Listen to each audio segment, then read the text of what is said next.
Vamos estudar um pouco sobre os números 337 e 349 do Catecismo da Igreja Católica. O Catecismo fala da criação do mundo visível. Então imaginemos toda a obra criada, né? Se contemplamos o céu com as estrelas, as nuvens, os pássaros, os animais em geral, os astros, os planetas, o sistema solar, né? As cachoeiras, os mares, os rios, enfim. Toda essa obra que existe não é por acaso, né? Tudo foi criado por Deus. Deus criou todas as coisas que existem no mundo, criou tudo o que é visível, como diz o Catecismo. Criou o mundo visível com toda a sua riqueza, com toda a sua diversidade e com toda a sua ordem. Deus criou todas as coisas e ordenou todas as coisas, dando a todas as coisas leis próprias, que nós chamamos de leis naturais ou lei natural. A Sagrada Escritura coloca a criação do mundo em 6 dias. Evidentemente que não são 6 dias, como nós entendemos, de 24 horas. Santo Agostinho fala 6 dias significando 6 espaços de tempo. O que importa para nós não é o tempo, porque pode ser em um dia, em 1000 anos, em milhares de anos. Para nós isso não importa, isso nós deixamos que a ciência procure estudar, né? O que importa é que foi Deus quem criou. Se foi com um tempo longo ou um tempo breve, Deus criou e criou com o seu poder, com o poder da sua palavra.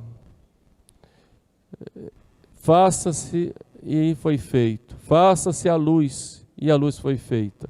Apareça o firmamento, apareceu o firmamento. Apareçam os astros e apareceram. Quando a Sagrada Escritura coloca esses termos, quer nos mostrar que Deus fez tudo com o seu poder. E quando fala com o poder da sua palavra, fez com o poder da sua própria vontade. Deus fez todas as coisas do nada, fez todas as coisas existirem. E cada criatura possui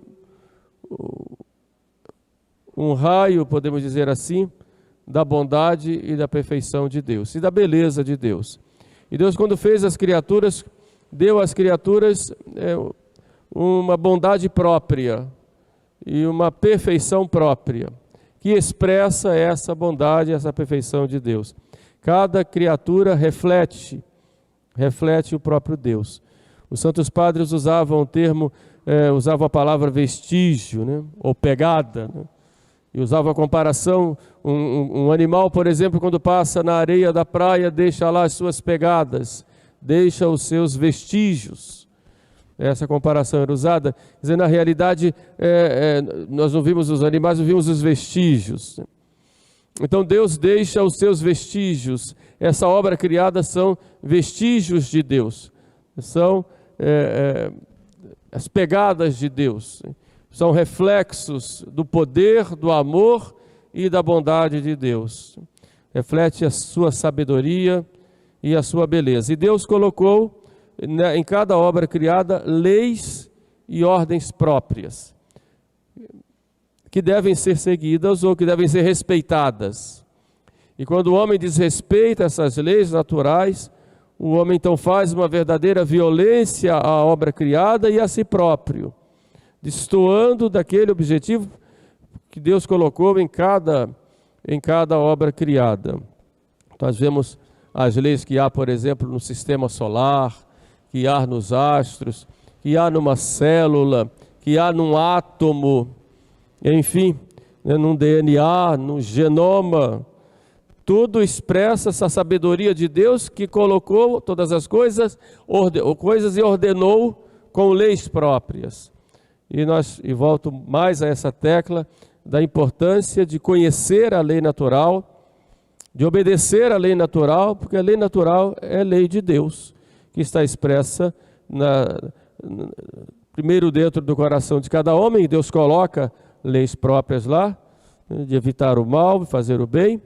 A própria lei do amor, essa lei que Deus coloca dentro de nós de irmos em busca do infinito, de irmos em busca dele, faz parte da própria natureza humana, mas Deus colocou leis nas obras criadas que devem ser respeitadas, conhecidas, respeitadas e utilizadas em prol da glória de Deus e do bem dos homens. Então, quando a lei é desrespeitada ou é usada fora do fim para o qual Deus criou, o homem faz uma violência contra o próprio Deus que criou essas leis. O homem vai contra o ordenador, ou contra o legislador, que é o próprio Deus. E as consequências nós vemos no mundo, quando essas leis não são respeitadas. Um exemplo muito simples, por exemplo, há países, por exemplo, em que a população está toda envelhecendo. Por quê? Porque se limitou tanto a natalidade, impedindo as crianças de serem geradas ou de nascerem através de leis draconianas, de lei do aborto, por exemplo, que a população agora não tem mais crianças. Há regiões na Europa, por exemplo, que importam pessoas exatamente para tentar, né, colocar gente lá, porque não há mais gente, né? As pessoas estão envelhecendo. Quer dizer, isso é um exemplo simples para mostrar quando a lei natural é desrespeitada, não é seguida, a gente vê que o sofrimento vem, né? E assim as doenças que vão surgindo, por exemplo, muitas vezes são fruto desse desrespeito da lei natural, né? E devem ser, então, é claro, nós temos que conhecer essas leis e conhecendo, elas serem utilizadas para o bem da humanidade e para a glória de Deus. Vemos também, o catecismo diz que há entre as criaturas uma espécie de solidariedade, espécie de interdependência, né? O catecismo coloca lá, por exemplo, o cântico ao irmão Sol de São Francisco, que mostra exatamente que louvado seja o Senhor pelo irmão Sol, pela irmã Lua, pela irmã Chuva, até pela irmã Morte, pela Terra. Quer dizer, nós louvamos a Deus por tudo aquilo que Deus criou e Deus colocou para nós. E toda obra criada, ela está interligada, uma perfeita ordem, uma ligada à outra. Há uma interdependência. E é interessante que a desigualdade, né, entre as criaturas é algo criado pelo próprio Deus. A igualdade é um mito, né? Muitas vezes criados por algumas ideologias, colocando que tudo é igual, todos são iguais, mas Deus fez todas as coisas diferentes. Não há uma pessoa igual a outra, não há uma folha igual a outra, não há uma gota de orvalho igual a outra, não há uma flor igual a outra, não há uma estrela igual a outra, não há um ser humano igual ao outro. Todos nós somos diferentes e todos nós, dessas diferenças, nós expressamos a grandeza de Deus. É claro que o ser humano é igual na dignidade, porque é imagem e semelhança de Deus, mas cada um é único em toda a história. O seu José Pedro, ele mora lá no interior, ele pode não ter muito conhecimento de coisas naturais ou conhecimento de tecnologia, mas ele vai ser único na história e nunca vai existir outro igual a ele. Mesma coisa, cada um de nós somos únicos. Por isso devemos respeitar uns aos outros, e é nessa diversidade que se cria a interdependência. Nós dependemos uns dos outros porque somos todos diferentes.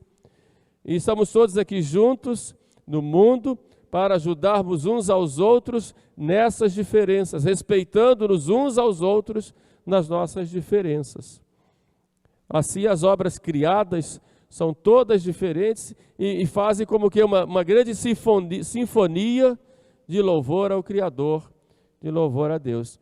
E cada um expressa na sua unicidade, expressa o poder, a glória, a beleza e a sabedoria de Deus, porque Ele é único. Deus é infinito. E nesse infinito que é Deus, Ele vai colocando pontinhos, né, dentro, em cada obra criada e em cada ser humano, né?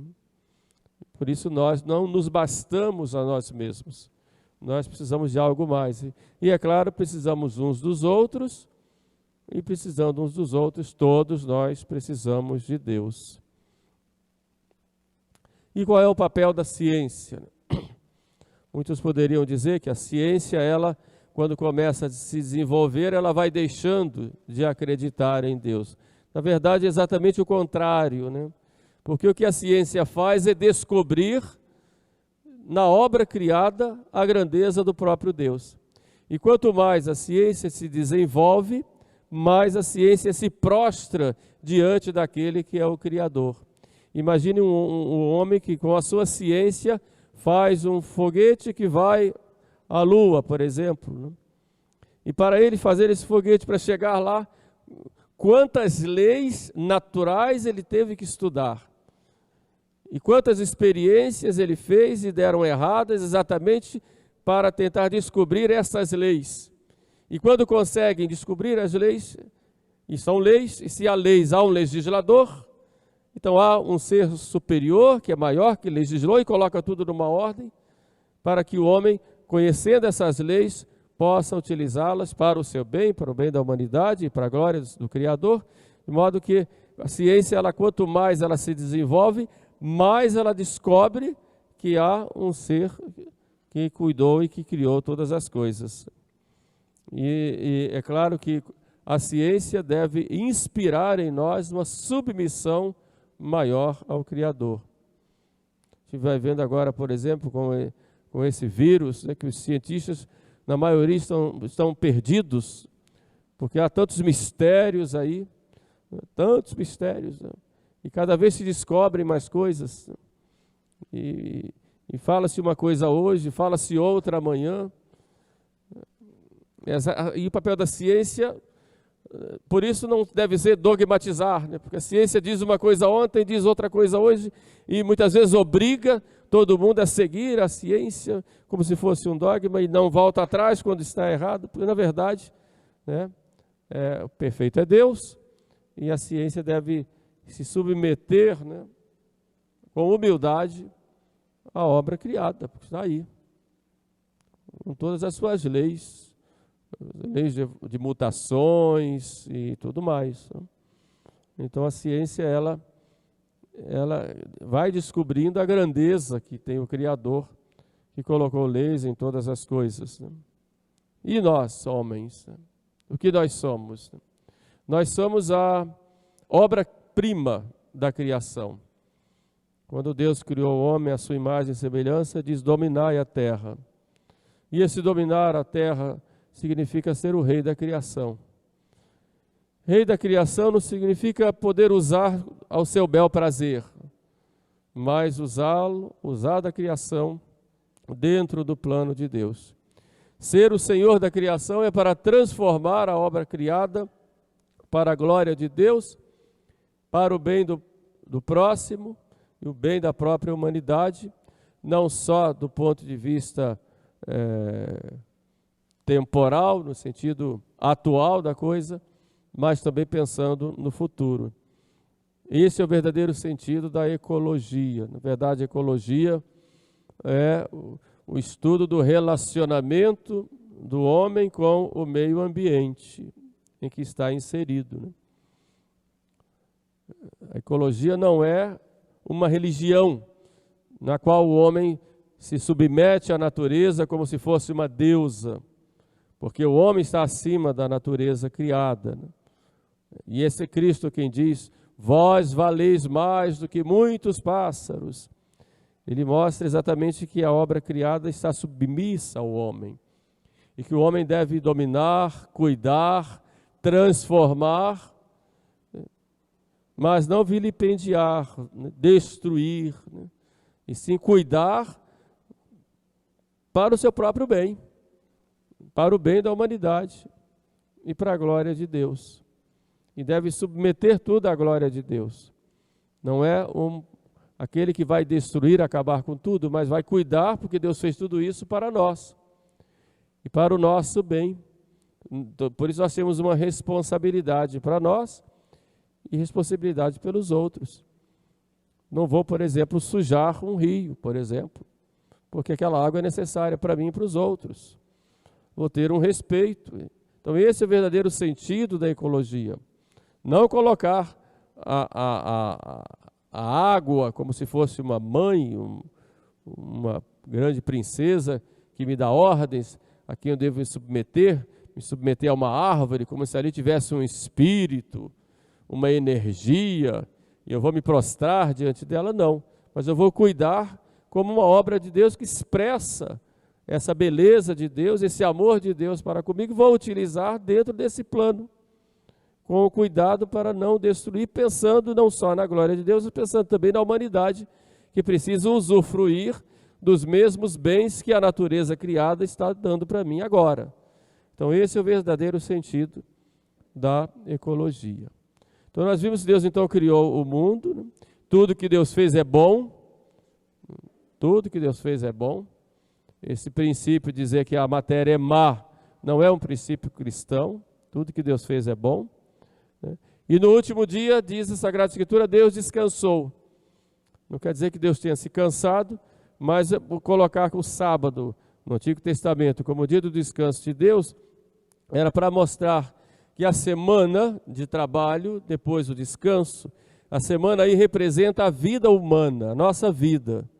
E no fim, o descanso com Deus na eternidade. Então, quando coloca no sábado, né, por isso que diz, no sábado Deus descansou, abençoou e santificou esse dia, para mostrar que nós temos a nossa vida aqui na terra, de trabalhos, de esforços, mas nunca podemos nos esquecer da dimensão de eternidade, né? A semana representa a nossa vida e o sábado representa a eternidade, que é o nosso descanso eterno. Por isso, todas as semanas, Deus quer um dia para Ele, né? No Antigo Testamento, o sábado. No Novo Testamento, nós começamos uma nova criação no domingo, que é o primeiro dia da semana. Então, damos a Deus o primeiro dia, exatamente mostrando que nós estamos numa nova era, na era do ressuscitado, uma nova criação, como diz o catecismo. E nos lembrando sempre, né, da eternidade, né? Eu trabalho a semana inteira, no domingo eu santifico. Eu dou para Deus. É o dia do Senhor, mas é o dia de eu pensar na eternidade. O domingo já é, num certo sentido espiritual, a antecipação da eternidade que eu vou ter em Deus, né, depois de passar dessa vida. Então, nessa catequese, meditamos sobre a criação do mundo visível, contemplamos a obra criada e agradecemos a Deus. Tamanha bondade, tamanho amor, né? Lembro de Santa Maria Madalena de Pazzi, por exemplo, quando via uma flor, ela dizia, Deus é tão bom que criou essa flor pensando em mim. Um outro santo, né, quando passeava pelos caminhos, ia com o seu bastão e tocava nas plantas que encontrava no caminho e dizia, chega, parem de gritar, eu sei que Ele me ama, vocês foram criados porque Ele me ama. Então, por amor, né? Então, é esse sentido que tem de a gratidão, que Deus fez todas as coisas porque nos ama e fez para nós. Amém. Em nome do Pai, do Filho e do Espírito Santo.